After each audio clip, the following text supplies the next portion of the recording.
From pre-colonial times to the 21st century, the role and status of Nigerian women have continuously evolved, as women have emerged to become leaders and influencers in different spheres.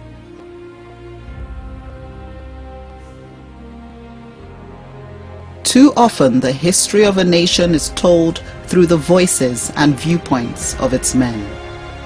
It's time to celebrate her story, Nigeria, from the perspective of women.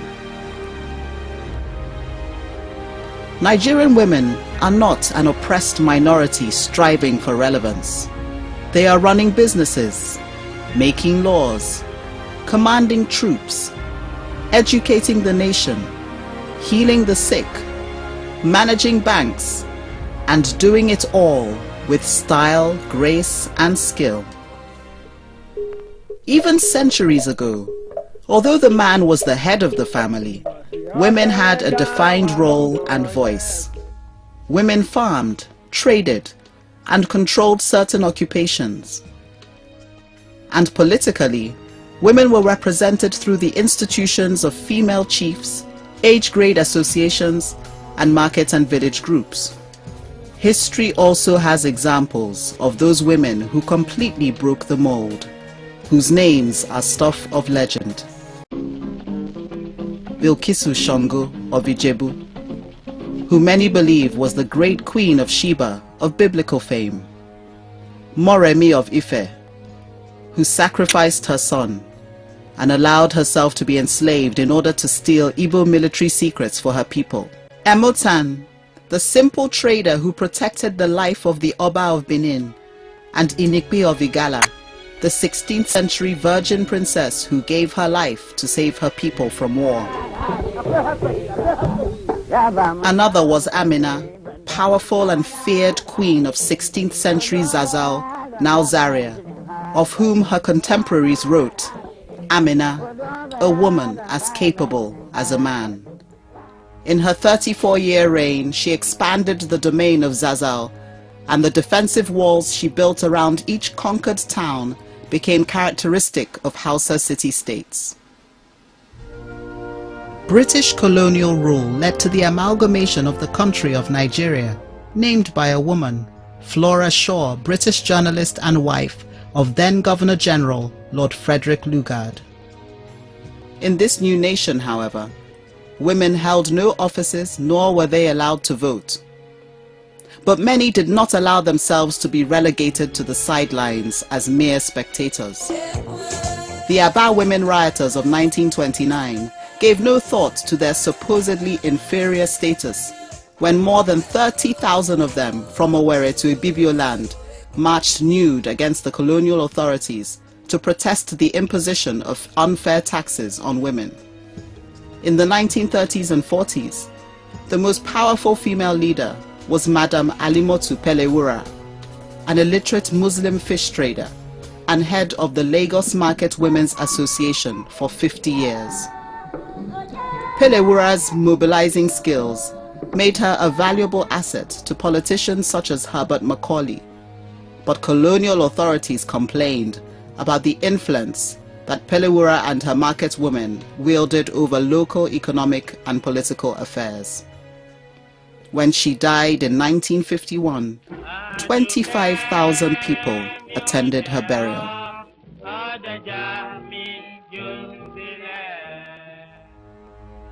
With the expansion of party politics in this period, women became increasingly active, some being the wives of party leaders. But it took until 1953 for women to gain seats in the House of Chiefs. One of these women was Fumilayo Ransome Kuti, who fought for equal rights long before the women's lib movement in the United States. Famously the first woman in Nigeria to drive a car, Ransome Kuti led women in an anti-taxation protest in 1949, which led to the temporary abdication of the Alake of Egbaland. She was also a delegate in the pre-independence conferences in the UK. Another was Margaret Ekpo, both a successful grassroots leader from her base in Aba and an influential nationalist politician. A vigorous campaigner for the economic and political rights of women, it was largely to her efforts that women voters outnumbered men in 1955. In 1960, she won election into the Eastern House of Assembly. The third, Janet Mokelu, was also elected into the Eastern House of Assembly and later became Nigeria's first female commissioner. Southern Nigerian women received the right to vote in the 1950s, but in the north, they had to wait until the late 1970s. Mrs. Wuraola Esong was the first woman elected to the Federal House of Representatives in 1960. And in 1983, a lady called Franca Afebua of Old Bendel State made history as the first female senator.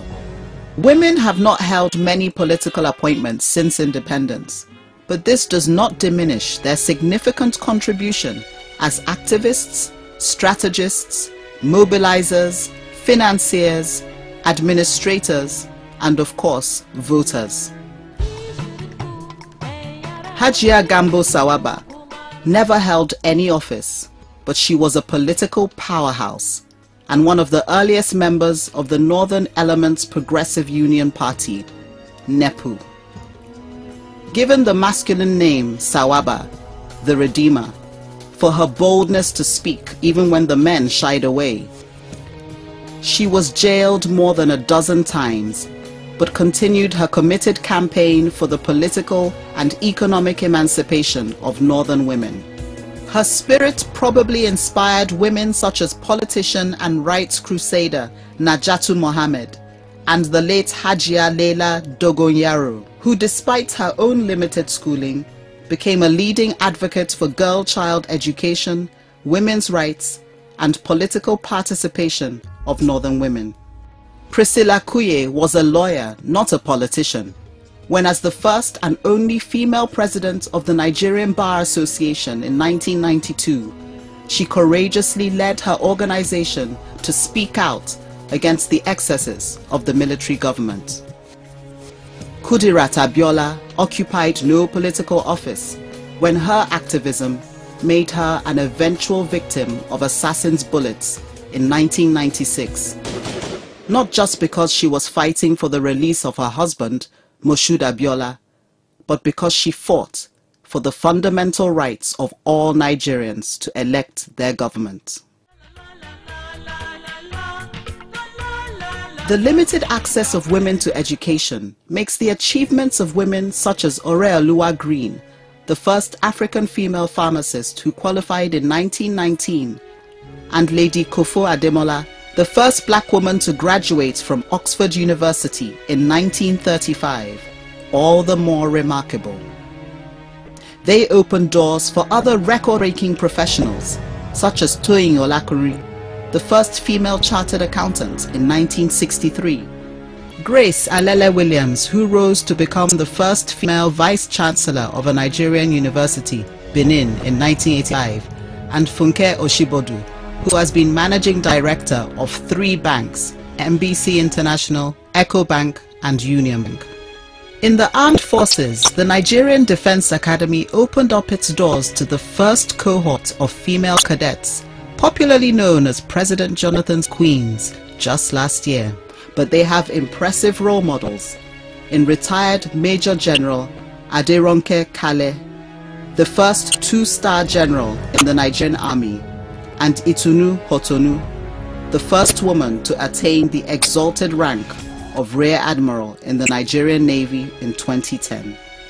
Back in 1935, when Stella Jane Thomas became the first woman lawyer, she might have been surprised to hear that in 1981, Folake Sholanke would become the first female senior advocate of Nigeria, and just 2 decades on, Justice Mariam Aloma Mukhtar, also the first northern female lawyer and the first woman on the Supreme Court, would become Chief Justice of Nigeria. In the world of business, there are women who have attained uncommon success. Omuokwe, crowned Queen of Osomari in present Delta State in 1935, started as a food trader along the Niger, raised enough capital to launch an independent palm oil trading business, then began importing goods from England. There were early industrialists like Madame Bisoye Tejosho, who made money as a successful UAC agent and real estate investor in the 1950s, then established Teju Industries, a foam manufacturing plant in 1970.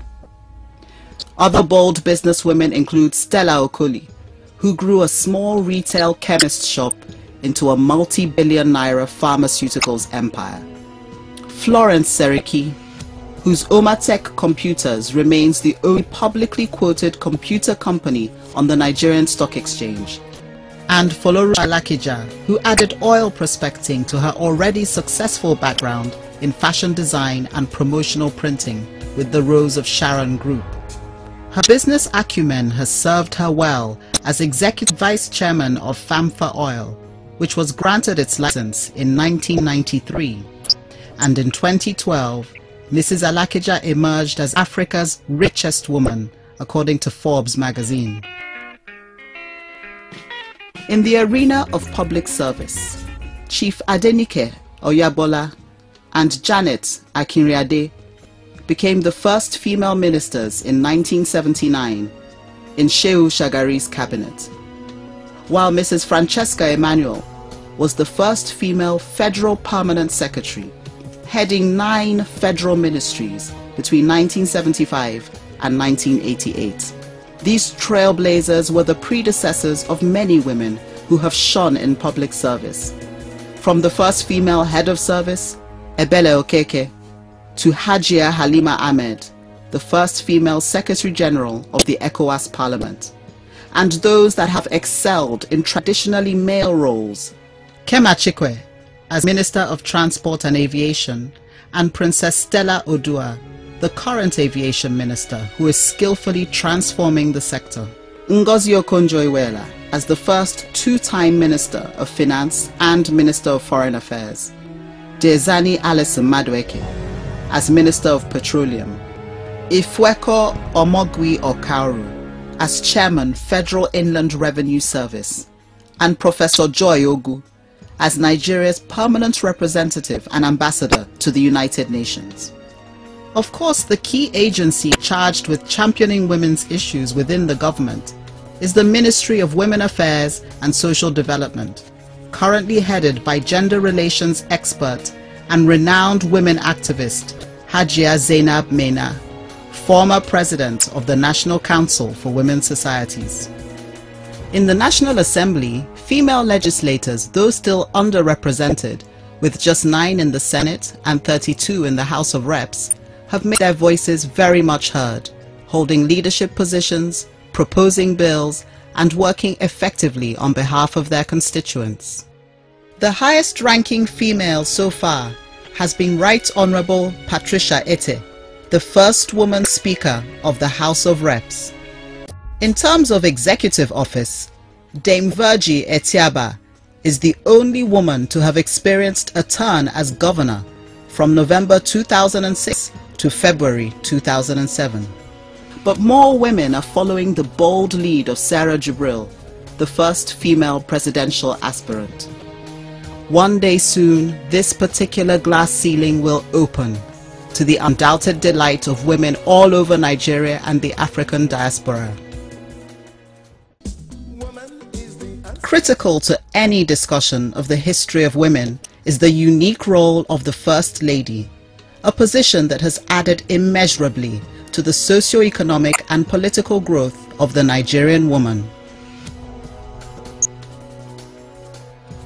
From late Miss Mariam Babangida's Better Life for Rural Women program to Dame Patience Jonathan's Women for Change, the First Lady can have significant national and international impact. Dame Jonathan has become a major force for women's empowerment and a relentless champion for the greater representation of women in government. It is thanks largely to her that President Goodluck Jonathan now heads an administration with 35% women representation, even higher than international benchmarks. Dame Jonathan is also the current president of the African First Ladies Peace Mission, with the key focus of promoting peace and initiating projects to better the lives of African women. In her various duties, the First Lady is well supported by her very able lieutenant, Hajia Amina Namadi Sambo, wife of the Vice President. Women have also been pace-setters in the flourishing creative industries, enriching our lives and enhancing the image of the nation with their diverse talents. Flora Wakwa's 1966 novel, Efuru, became the first English book published by an African female writer, making her the forerunner of such internationally acclaimed and award-winning authors such as Buchi Emecheta, Sefiata, and Chimamanda Adichie. Ladi Kwali elevated the art of pottery, staging international pottery exhibitions and receiving an MBE from Queen Elizabeth in 1963. Following closely are talents like globally renowned sculptor Sokari Douglas Camp, also honored by Her Majesty in 2005.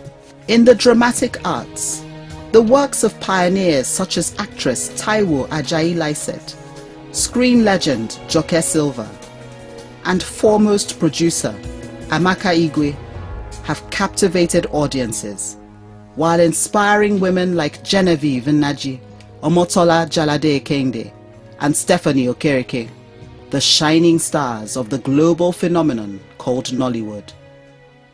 Our female music stars have thrilled us with their talents, from the elegant stallion Onyeka Onwenu to the late great lady of songs Chrissy Essianibokwe, and more recent superstars such as Asha, taking our music far beyond these shores.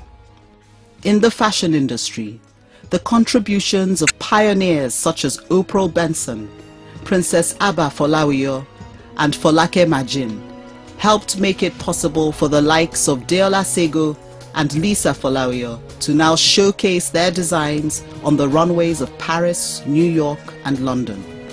The outstanding performance of Nigerian women in sports includes the legendary Chioma Ajunwa, the first Nigerian to win an Olympic gold medal at the 1996 Atlanta Olympics.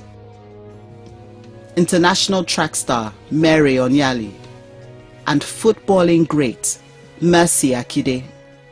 How many men have scored 49 goals in 2 seasons? And of course, we all remember the night of the 16th of November 2001, when a young gangly girl from Rivers State, Agbani Darego, became the first Nigerian, indeed the first black woman, to win the most coveted title of Miss World. A country cannot develop unless it recognizes and celebrates the contribution of women to its economy, society, and government. The Yoruba traditional title of Erelu is conferred on a woman who represents the interests of women before the king. History shows that there have been many Erelus who have struggled, sacrificed, and fought for greater opportunities, not only for themselves, but for future generations. Some of these women we know by name and reputation because they were in the spotlight. Others are unsung heroines, known only to those whose lives they touched. To all we say thank you. To all we say well fought.